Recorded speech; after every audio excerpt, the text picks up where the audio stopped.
नमस्कार, बहुत स्वागत है आपका ओंकार न्यूज में। मैं हूं आपके साथ ज्योति यादव। तो बुलेटिन की शुरुआत करेंगे बड़ी खबर के साथ। केरल के मल्लमपुरम जिले में रविवार को एक टूरिस्ट बोट पलटने से 21 लोगों की मौत हो गई है। न्यूज एजेंसी पीटीआई के मुताबिक बोट में 30 से ज्यादा लोग सवार थे। वहीं केरल के खेल मंत्री अब्दुर रहमान ने अलग अलग अस्पतालों से मिली जानकारी के आधार पर 20 लोगों की मौत की पुष्टि की है। उन्होंने बताया कि मरने वालों में ज्यादातर बच्चे और महिलाएं हैं। वहीं 4 लोगों को गंभीर हालत में कोट्टाकल अस्पताल में भर्ती करवाया गया है। हादसा किस वजह से हुआ है, इस बारे में अब तक कोई आधिकारिक बयान नहीं आया है। हालांकि स्थानीय लोगों के मुताबिक बोट में क्षमता से ज्यादा लोग बिठाए गए थे और उतने लाइफ जैकेट नहीं थे, इसलिए ऐसा हादसा हुआ है। हादसा रविवार शाम लगभग 7 बजे मल्लमपुरम जिले के तनूर इलाके में हुआ है और आपको बताते चले कि बोट को किनारे पर लाया जा चुका है। वहीं क्षेत्रीय फायर रेंज ऑफिसर सीजू केके ने बताया कि बोट पर सवार लोगों को सही संख्या की जानकारी नहीं मिल सकी और ऐसे में और भी लोगों को फंसे होने की आशंका देखते हुए रेस्क्यू ऑपरेशन जारी है। तो बताते चले कि टूरिस्ट बोट पलटने से 21 लोगों की मौत हो गई है। मरने वालों में ज्यादातर बच्चे और महिलाएं बताए जा रहे हैं। वहीं पर आपको बताते चले कि पीटीआई के मुताबिक 30 से ज्यादा लोग सवार थे। केरल के खेल मंत्री भी अब्दुर रहमान ने अलग अलग अस्पतालों में मिली जानकारी के आधार पर 20 लोगों की मौत की पुष्टि की है। उन्होंने बताया कि मरने वालों में ज्यादातर बच्चे और महिलाएं हैं और 4 लोगों को गंभीर हालत में कोट्टाकल अस्पताल में भर्ती करवाया गया है। वहीं हादसा किस वजह से हुआ है, इस बारे में अभी तक कोई आधिकारिक बयान सामने नहीं आया है। हालांकि स्थानीय लोगों के मुताबिक बोट में क्षमता से ज्यादा लोग बिठाए गए थे और उतने लाइफ जैकेट भी नहीं थे, इसलिए यह हादसा हुआ है। बताते चले कि हादसा रविवार शाम लगभग 7 बजे मल्लमपुरम जिले के तनूर इलाके में तुवलतीरम बीच के पास हुआ है। बोट को किनारे पर लाया जा चुका है। वहीं क्षेत्रीय फायर रेंज ऑफिसर सीजू केके ने बताया कि बोट पर सवार लोगों की सही संख्या जानकारी अभी तक नहीं मिल पाई है और ऐसे में और भी लोगों के फंसे होने की आशंका को देखते हुए वहां पर ऑपरेशन रेस्क्यू जारी है।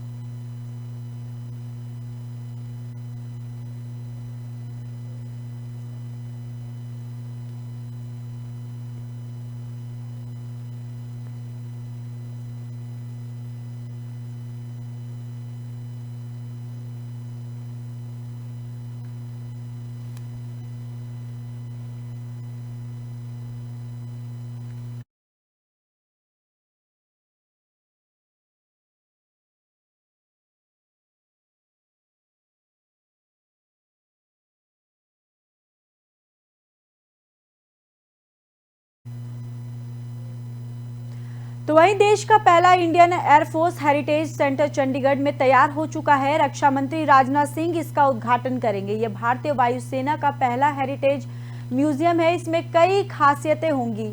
आपको बताते चले कि लोग एयरफोर्स हेरिटेज सेंटर में एयरक्राफ्ट में उड़ान भरने जैसा अनुभव भी ले सकेंगे।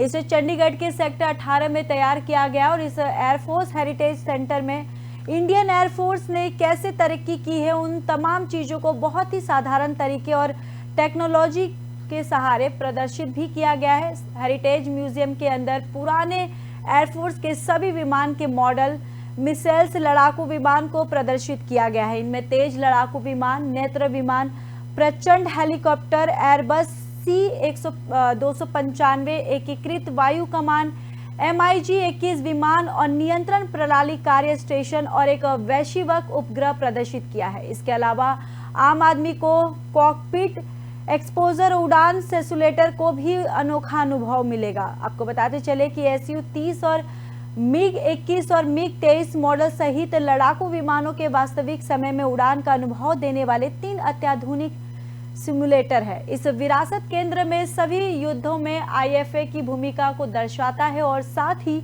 खुद को सर्वधिक वास्तविकता, आभासी वास्तविकता, होलोग्राम और सिमुलेटर और इलेक्ट्रोमैकेनिकल एनक्लोजर जैसी आधुनिक सामग्री से लैस करता है। पहला IFA निर्मित पेटेड विमान वायुसेना कानपुर 1 है और वो भी यहाँ स्थित है। तो बताते चले कि चंडीगढ़ दौरे पर है रक्षा मंत्री राजनाथ सिंह। वायुसेना हेरिटेज सेंटर का वहां पर वो उद्घाटन करेंगे। साथ ही साथ आपको बताते चले कि फाइटर जेट में उड़ान के लिए एक अनुभव अच्छा ले सकते हैं आम लोग। आपको बताते चले कि लोग एयरफोर्स हेरिटेज सेंटर में एयरक्राफ्ट में उड़ान भरने जैसा एक अनुभव भी ले सकेंगे और साथ ही साथ इसे चंडीगढ़ के सेक्टर 18 में तैयार किया गया है। इस एयरफोर्स हेरिटेज सेंटर में इंडियन एयरफोर्स ने कैसे तरक्की की है उन तमाम चीजों पर बहुत ही साधारण तकनीकी और टेक्नोलॉजी के सहारे प्रदर्शित किया है। वही हेरिटेज म्यूजियम के अंदर पुराने एयरफोर्स के सभी विमान के मॉडल मिसलेस लड़ाकू विमान को प्रदर्शित किया गया है। साथ ही साथ इनमें तेज लड़ाकू विमान, नेत्र विमान, प्रचंड हेलीकॉप्टर, एयरबस C-295 एकीकृत वायु कमान और साथ ही साथ MiHG 21 विमान और नियंत्रण प्रणाली कार्य स्टेशन और एक वैश्विक उपग्रह को भी प्रदर्शित किया गया है।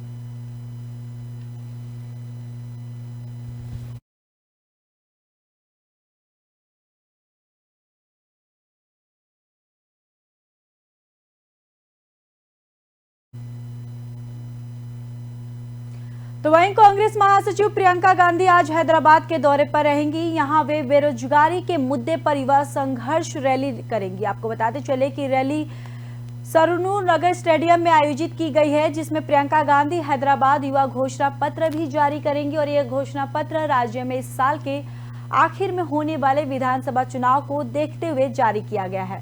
बताते चले कि कांग्रेस महासचिव बनने के बाद से प्रियंका गांधी का यह पहला तेलंगाना दौरा है। कांग्रेस की तेलंगाना इकाई के सीनियर उपाध्यक्ष पूर्व सांसद मल्लू रवि ने न्यूज एजेंसी PTI को प्रियंका के इस दौरे की जानकारी दी।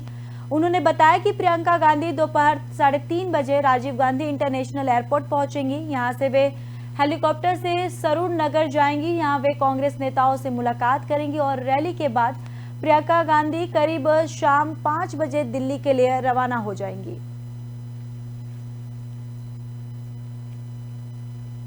तो आपको बताते चले कि हैदराबाद में प्रियंका गांधी की जनसभा है और साथ ही साथ आपको बताते चले कि कांग्रेस महासचिव प्रियंका गांधी आज हैदराबाद के दौरे पर रहेंगी। अब वे बेरोजगारी के मुद्दे पर युवा संघर्ष रैली भी करेंगी और साथ ही साथ रैली सरूर नगर स्टेडियम में आयोजित की गई है, जिसमें प्रियंका गांधी हैदराबाद युवा घोषणा पत्र भी जारी करेंगी।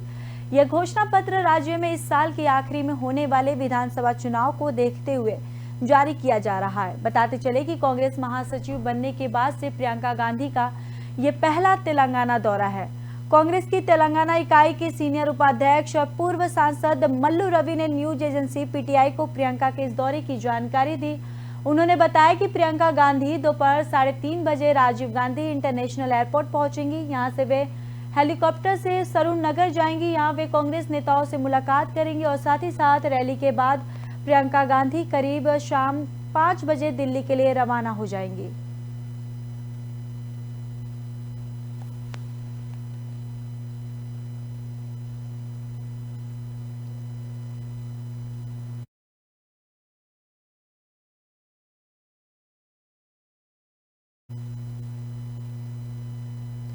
बढ़ते हैं अगली खबर की ओर। पंजाब के अमृतसर में गोल्डन टेम्पल के पास विरासती मार्ग पर 32 घंटों के बाद दोबारा से धमाका हो गया है। सुबह का समय होने के कारण कोई जानकारी अभी तक इसमें किसी के नुकसान होने की भी खबर नहीं आई है। आपको बताते चले कि यह ब्लास्ट उसी जगह के पास हुआ है जहां शनिवार देर रात घटना घटी थी। अभी तक पुलिस पहले हुए ब्लास्ट के कारण का भी पता नहीं लगा पाई है और इस बीच अब दोबारा से ब्लास्ट हो गया। इस मामले में पुलिस अभी चुप्पी साधे हुए है। सुबह ब्लास्ट की सूचना मिलते ही पुलिस कमिश्नर नैनीहाल सिंह खुद मौके पर पहुंच गए और उसके साथ डिटेक्टिव DCP और SCP गुरदीन पाल सिंह नागरा भी मौजूद है। घटना के बाद अमृतसर पुलिस का बम रोधक दस्ता और फोरेंसिक विभाग की टीम भी मौके पर पहुंच गई।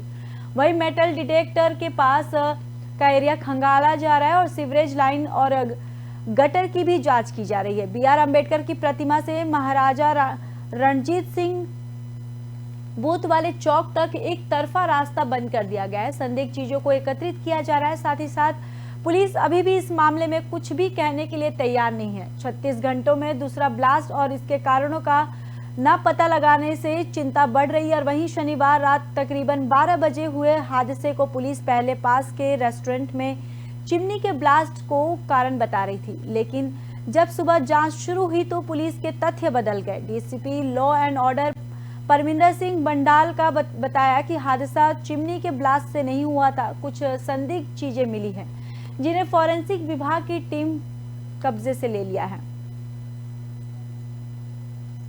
तो लगातार अमृतसर में 2 दिन ये दूसरा धमाका हुआ है। बताते चले कि गोल्डन टेम्पल के पास ये धमाका हुआ है। साथ ही साथ आपको बताते चले कि घटना के बाद अमृतसर पुलिस का बम रोधक दस्ता और फॉरेंसिक विभाग की टीम भी मौके पर पहुंच गई है। मेटल डिटेक्टर से आसपास का एरिया खंगाला जा रहा है। वहीं सीवरेज लाइन और गटर की भी जांच की जा रही है। BR अम्बेडकर की प्रतिमा से महाराजा रणजीत सिंह बूथ वाले चौक तक एक तरफा रास्ता बंद कर दिया गया है।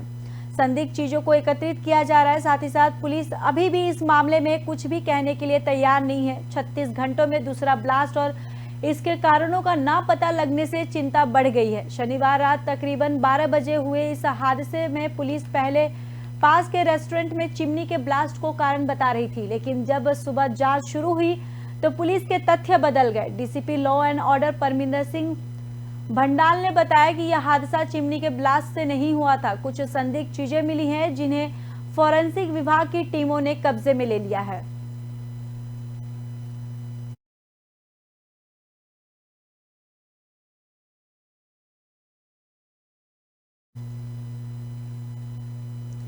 तो वहीं राहुल गांधी को मानहानि मामले में सजा सुनाने वाले जज हरीश वर्मा के प्रमोशन को चुनौती देने वाली याचिका पर आज सुनवाई होगी। सूरत कोर्ट के जज हरीश वर्मा समेत 68 जजों के प्रमोशन को चुनौती दी गई है। दरअसल 65% कोटा नियम के आधार पर इन जजों का प्रमोशन हुआ है, जिसे सीनियर सिविल जज कैडर के 2 अधिकारियों ने चुनौती दी है। मामले की सुनवाई सुप्रीम कोर्ट के जस्टिस MR शाह करेंगे। वहीं याचिकाकर्ताओं ने दावा किया है कि कई ऐसे जज हैं जिन्होंने प्रमोशन के लिए हुई परीक्षा में ज्यादा अंक हासिल किए, फिर भी उनका सिलेक्शन नहीं हुआ है, बल्कि उसने कम अंक हासिल करने वाले कैंडिडेट को प्रमोट कर दिया गया है। प्रमोशन पाने वाले जजों को नए स्थान पर तैनाती मिली है। ये सभी अभी गुजरात जुडिशियल अकादमी में ट्रेनिंग ले रहे हैं और इस बीच उनके प्रमोशन के खिलाफ सीनियर सिविल जज कैडर के जुडिशियल ऑफिसर रवि कुमार मेहता और सचित मेहता ने चुनौती दे दी है। इन्होंने याचिका में गुजरात हाईकोर्ट की तरफ से 10 मार्च को जारी की गई प्रमोशन लिस्ट को रद्द करने की मांग की और इसके अलावा गुजरात सरकार की तरफ जारी किए गए नियुक्तियों को कैंसिल करने की मांग भी की है। तो जजों के प्रमोशन के खिलाफ सुप्रीम कोर्ट में आज सुनवाई होगी। 68 जजों के खिलाफ सुप्रीम कोर्ट में सुनवाई होगी। दरअसल याचिकाकर्ताओं का दावा है कि कई ऐसे जज हैं जिन्होंने प्रमोशन के लिए हुई परीक्षा में ज्यादा अंक हासिल किए हैं, फिर भी उनका सिलेक्शन नहीं हुआ है, बल्कि उनसे कम अंक हासिल करने वाले कैंडिडेट को प्रमोट कर दिया गया है। प्रमोशन पाने वाले जजों को नए स्थान पर तैनाती मिली है। ये सभी गुजरात जुडिशियल अकादमी में ट्रेनिंग ले रहे हैं और इस बीच उनके प्रमोशन के खिलाफ सीनियर सिविल जज कैडर के जुडिशियल ऑफिसर रवि कुमार मेहता और सचिव मेहता ने चुनौती दी है। इन्होंने याचिका में गुजरात हाईकोर्ट की तरफ से 10 मार्च को जारी की गई प्रमोशन लिस्ट को रद्द करने की मांग की है। इसके अलावा गुजरात सरकार की तरफ जारी किए गए नियुक्तियों को कैंसिल करने की भी मांग की है।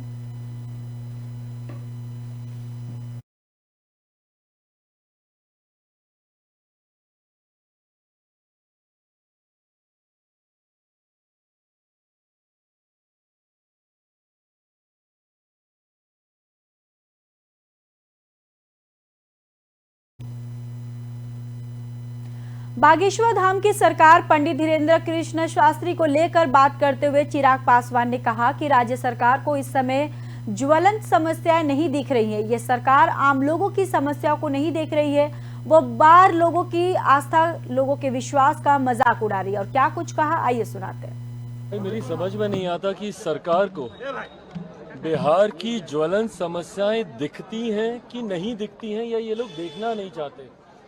बार बार लोगों की आस्था, लोगों के विश्वास का मजाक उड़ाना और उस पर बयानबाजी करना। भाई, हम हर बार कह चुके हैं कि व्यक्तिगत आस्था के विषय है ये। कौन किस चीज़ में आस्था रखता है, कौन किस चीज़ में आस्था रखता है, कोई तीसरा व्यक्ति उसको निर्धारित करने वाला कोई नहीं हो सकता। आपकी संभवतः जिस चीज में आस्था है मेरी उसमें नहीं होगी, या मेरी जिसमें है आपकी नहीं होगी। ये व्यक्तिगत विश्वास का विषय है भाई। कई लोग हैं जो बाबा पे विश्वास करते हैं, कई लोग हैं जो बाबाओं पे विश्वास नहीं करते, वो छोड़ दीजिए ना उनके ऊपर। सरकार का काम ये नहीं है कि किसी की आस्था, किसी के विश्वास के ऊपर कोई टीका टिप्पणी करे। सरकार का काम है कि लोगों को उनकी जरूरतें मुहैया कराए, उनको सुविधाएं दे। क्या बिहार में तमाम और ज्वलंत विषय समाप्त हो गए? तो वहीं केंद्रीय मंत्री अनुराग ठाकुर ने केरल स्टोरी को लेकर बयान दिया है। उन्होंने कहा कि केरल स्टोरी सिर्फ एक फिल्म नहीं, कुछ लोग ऐसे हैं जो अपने धर्म में बच्चियों को बहला फुसलाकर आतंकवाद के रास्ते ले जाते हैं। उनका चेहरा केरल स्टोरी में बेनकाब हुआ है। कुछ राजनीतिक दल इसका विरोध कर रहे हैं और अगर वे विरोध कर रहे हैं तो वे पीएफआई आतंकवाद, आईएसआई का समर्थन करते हैं। और क्या कुछ कहा, आइए सुनाते हैं। और आतंकवाद को बढ़ावा देने के लिए हिंदू और क्रिश्चियन बेटियों को कैसे बहलाकर फुसलाकर उनको जोड़ा जाता है अपने साथ। अगर वो हां कर दें तो आतंक के रास्ते पर जाने के लिए मजबूर हो जाती हैं, अगर वो ना कर दे तो उनको गोली मारने तक का काम भी कर दिया जाता है। ये केरल स्टोरी ये केवल एक फिल्म नहीं है, ये समाज में जो एक बहुत बड़ी चिंता खड़ी हुई है। कुछ लोग ऐसे जो अपने धर्म में बच्चियों को बहला फुसला कर ले जाना चाहते हैं और आतंकवाद के रास्ते पे लगाना चाहते हैं। फिलहाल इस बुलेटिन में बस इतना ही। बाकी देश और दुनिया की खबरों के लिए देखते रहिए ओंकार न्यूज।